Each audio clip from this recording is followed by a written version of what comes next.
Hola, hoy les hablaremos del libro Obras escogidas de Vygotsky, volumen 2. Este libro está dividido en dos grandes partes, siendo la primera Pensamiento y lenguaje, en la cual nos enfocaremos. El primer capítulo, junto con el séptimo, nos hablan de una relación entre pensamiento y palabra. Pero, ¿a qué se refiere con esto? Podría resultar bastante sencillo imaginarnos que pensar va de la mano con las palabras, y hasta cierto punto esta idea es correcta. Pero resulta ser un proceso más complicado en el que el pensamiento se entiende como el habla sin sonido, y este, al alejarse del pensamiento, pierde las características propias que lo convierten en el sonido exclusivo del lenguaje humano. Si separamos el significado del aspecto sonoro de la palabra, se convierte en pura representación. Hemos llegado al otro punto importante, que por si no se habían dado cuenta, es la palabra.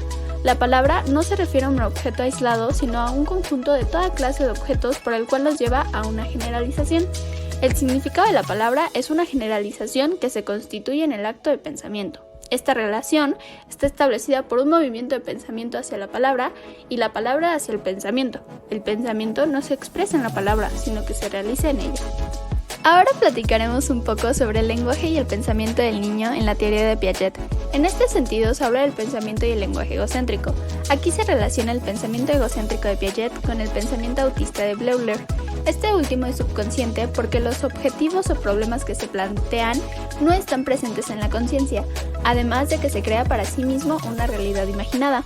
Entonces, el pensamiento egocéntrico tampoco es completamente consciente y ocupa un lugar intermedio entre el razonamiento consciente del adulto y la actividad inconsciente de los sueños. Piaget menciona dos grandes hablas infantiles. Por un lado, el lenguaje egocéntrico, en el que el niño habla consigo mismo como si pensase en voz alta, pero sin dirigirse a nadie, y el lenguaje socializado, en el que el niño intercambia realmente su pensamiento con los demás. El lenguaje egocéntrico es la forma de transición entre el lenguaje externo y el interno, por lo que para Piaget esta transición va desde lo íntimo individual hacia lo social. Entonces, lo social es considerado como algo que está fuera del niño, como si una fuerza extraña que lo presiona para desplazar sus propias formas de pensar. El problema del desarrollo del lenguaje en la teoría de Stern. En el presente capítulo se aborda la concepción puramente intelectualista del lenguaje infantil y su desarrollo. Stern denomina su orientación como personalista genética y distingue tres raíces en el lenguaje: la tendencia expresiva, la tendencia social a la comunicación y la tendencia intencional. Nuestro buen Stern mencionaba que el niño de 1 año y medio o 2 años ya podía comprender la relación entre signo y significado. Sin duda, esta es una teoría muy intelectualista, pues deja de lado la genética y automáticamente plantea que el niño tiene conciencia del significado de la lengua a esta edad. Pero el niño, según investigaciones observacionales, no descubre el significado del lenguaje de una vez y para siempre, como supone Stern, ya que más que intelectualista, este debe de ser un proceso genético. Las raíces genéticas del pensamiento y lenguaje. Hay que tener en claro el enunciado siguiente, ya que es lo más importante de este capítulo. La relación de pensamiento y lenguaje no es constante a lo largo del desarrollo.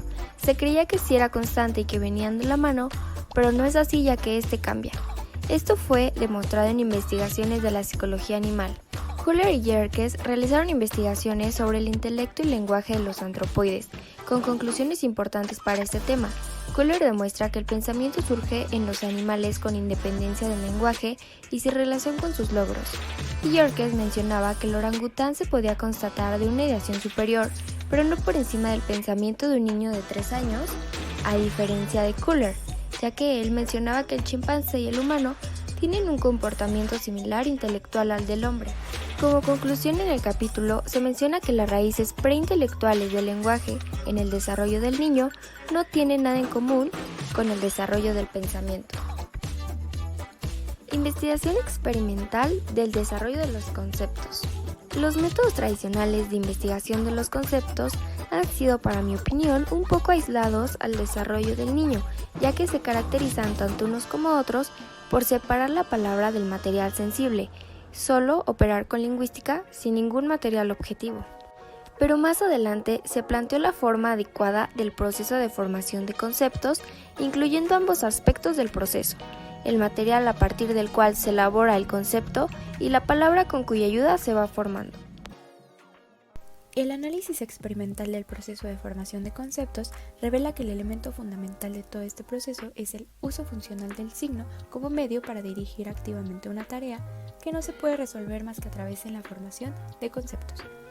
El curso del desarrollo de los conceptos está compuesto por 3 fases: agrupaciones sincréticas, complejos y conceptos.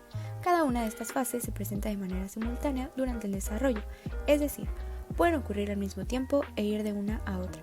Pero, ¿qué es lo que plantean estas 3 fases? Veremos. Vygotsky lo plantea de la siguiente forma. Primera fase: agrupaciones sincréticas. En esta fase del desarrollo, el significado de la palabra no está completamente definido. Lo que hallamos es un conglomerado sincrético de elementos individuales que, en las ideas y percepciones del niño, están de algún modo relacionados entre sí. Y dirán, ¿sincretismo? Así es, el sincretismo es la tendencia del niño a formar uniones que no guardan una coherencia sustancial. Blonsky identifica al sincretismo como la coherencia incoherente del pensamiento infantil. Segunda fase: complejos. Durante esta fase, el niño comienza a reunir figuras homogéneas en un mismo grupo, formando con ellas complejos acordes con las relaciones objetivas que empieza a descubrir en las cosas. Durante esta fase se presentan varios tipos de complejos, pero el que me parece más importante es el pseudoconcepto, el cual es el último tipo de complejo que se desarrolla para pasar a la siguiente fase. El pseudoconcepto es la forma más extendida de los complejos. En este, el producto coincide con el significado y uso de la palabra de manera externa, sin embargo, de manera interna difiere de esa asignación de significado y uso. De hecho, los pseudoconceptos no son patrimonio exclusivo de los niños. Nuestro pensamiento cotidiano se produce frecuentemente en forma de pseudoconceptos. Así es, amigos y amigas, pasar a la fase de formación de conceptos no es tan fácil como creíamos. Es el último nivel de este juego llamado desarrollo y formación de conceptos. Última fase: conceptos. Una serie de atributos que han sido abstraídos se sintetizan de nuevo y la síntesis abstracta se convierte en la forma fundamental del pensamiento a través del cual el niño percibe y atribuye sentido a la realidad que le rodea. Sirviéndose de la palabra, el niño dirige su atención hacia determinados atributos y los sintetiza en palabras, simboliza el concepto abstracto y opera con él como el signo superior. Como podemos ver, los conceptos totalmente formados que requieren un grado máximo de socialización del pensamiento aparecen en una etapa relativamente tardía, es decir, la adolescencia. Sin embargo, los niños comienzan a usar muy pronto las palabras para comunicarse entre sí y con los adultos. La diferencia es la percepción interna del significado de estas palabras por parte de los niños y los adultos. Más adelante, el capítulo 6, titulado Estudio del desarrollo de los conceptos científicos en la edad infantil, nos relata un estudio realizado por la psicóloga soviética Josefina Ilinichna Schiff sobre las diferentes teorías planteadas respecto a la formación de conceptos que pueden realizar los niños. Como mencionan en la lectura, esto puede resultar importante desde el punto de vista de las tareas que se plantean en la escuela, a la hora de enseñar al niño conocimientos científicos. Pero también es posible encontrar cómo se llevan a cabo los procesos de formación de conceptos no solo de estilo científico, sino que también generales. Entre sus supuestos plantearon que los conceptos, es decir, los significados de las palabras, son desarrollados, que los conceptos científicos son desarrollados pero no son asimilados completamente. Su método fue experimental. Plantearon tareas a los sujetos de forma que les permitieran realizar un estudio comparativo entre materiales cotidianos y científicos. Con este estudio formularon una hipótesis acerca de que el desarrollo de los conceptos científicos es realizado de una forma muy diferente al de los conceptos cotidianos, pues los primeros son expuestos en condiciones concretas y los segundos se presentan en condiciones generales, es decir, de la vida cotidiana. Sin embargo, más adelante, su investigación se extiende al planteamiento del problema con los conceptos científicos, el cual es de instrucción y desarrollo, pues es a través de la primera que los conceptos cotidianos o espontáneos facilitan la aparición de los conceptos científicos o no espontáneos. También nos explica que la diferencia del desarrollo de la lengua y de la escritura se reduce al conocimiento de la conciencia y de la intención, los cuales rigen el lenguaje escrito del niño, es decir, que la conciencia y el dominio del lenguaje tienen una relevancia para la escritura. Las investigaciones reflejan que las distintas materias de instrucción actúan equivalentemente en el desarrollo del infante, pero cada niño tiene un proceso de instrucción, estructura interna, sucesión y lógica del desarrollo distinto. nos explican que la zona de desarrollo próximo tiene un valor más directo en la dinámica de la evolución intelectual y para el éxito de la instrucción del nivel actual del desarrollo. Por lo tanto, el niño individualmente es capaz de imitar lo que se halla en la zona de sus posibilidades intelectuales. La instrucción únicamente es válida cuando proceda el desarrollo, es decir, esta despierta y hace surgir toda una serie de funciones que se llevan en el estado de maduración y permanecerán en la zona de desarrollo próximo.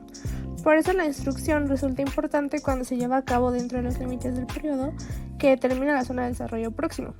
La investigación se puede generalizar en que la fuerza de los conceptos científicos se manifiestan en un conjunto que está dominado por las propiedades superiores de los conceptos del carácter consciente y de la voluntad.